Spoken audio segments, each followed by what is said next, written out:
Thank you, Madam Chair. And I want to thank the witnesses first for their patience this morning and their thoroughgoing answers. This has been a long hearing, and I really appreciate it. And I appreciate the fact that although you all are no longer, other than the chief in Washington, no longer in your positions, you've come forward to give us the benefit of your observations. It seems to me one of the clear, and there's no, I'm not going to plow this ground again, but one of the clear uh, uh, pieces of information we've learned today is an intelligence failure. Not necessarily a failure of intelligence, but a failure to communicate intelligence.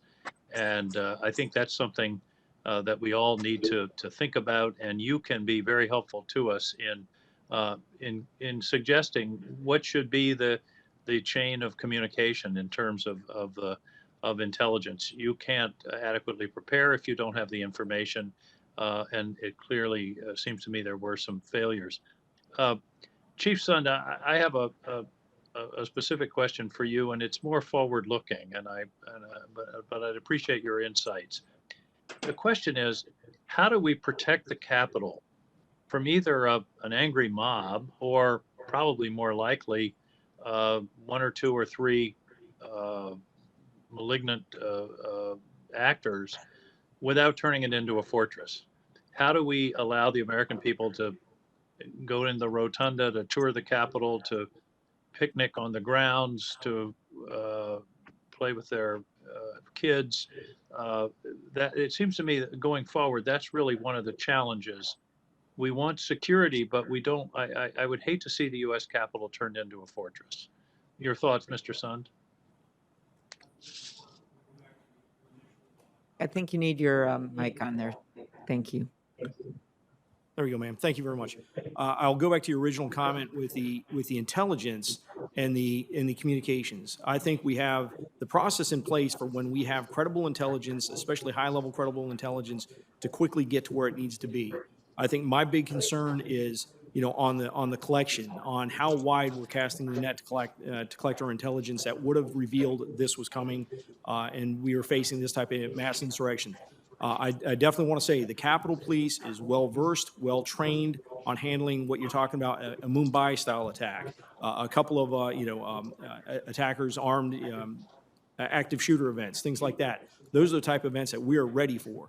It is the thousands of people that are storming the Capitol that creates a big issue with us. So when you talk about, physical security, and I'd mentioned it in my opening statement and one of the initial questions, I think there are options for maintaining an open environment, an open campus type of environment, while putting some substantial physical security measures in place, both for the building, the skin of the building, as well as farther out. Time and distance is our best friend, and the most important thing is to provide some kind of protection farther out, so the officers have more more time to deal with it. But that's something that I think should be discussed in a closed or classified session. I understand, but and I hope that is a discussion, Madam Chair, that we can have. I think that's a very important because we just, as I say, we don't want the United States Capitol to be so protected that it's inaccessible to the American people. Amplify on your intelligence. It seems to intelligence answer. It seems to me you're saying it's communicated adequately, but we didn't have the collection that we needed. For example, the Norfolk, Virginia letter. Is it how does it get filtered, and where does it get filtered? Again, the Norfolk Field Office letter. That's something to consider, because even on the 5th at noon on the 5th, I held a joint conference call with the members of the board, my executive team, a dozen of the top law enforcement and military officials from Washington, D.C., where we discussed the upcoming events on the 6th, the upcoming events on for the inauguration, any kind of threats, any kind of issues we may have. And even though we had the director of the field office, for the Washington field office of the FBI, nothing was mentioned about it. So I think my big point is, I think we need to look out. There's significant evidence coming out that the insurrection that occurred on the 6th was planned, coordinated well in advance, coordinated almost to the point where you're looking between a number of states where you're having events coordinated. And it's that detection that I think would have been key to putting the effective security in place for this event.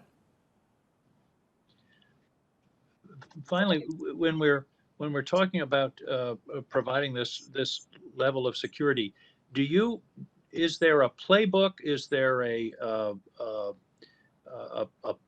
contingency plan that's literally sitting on a shelf somewhere that says demonstrations around the Capitol? Here's what you do. I mean, some of the timing things, for example, the deployment of the National Guard might have been faster had there been a predetermined set of phone numbers, actions, steps to be taken. Does that exist? And if not, should it exist? To the level where you're including the National Guard, there is a process where we handle special events and demonstrations. But I tend to agree that we need to streamline the process that we request the National Guard in the future.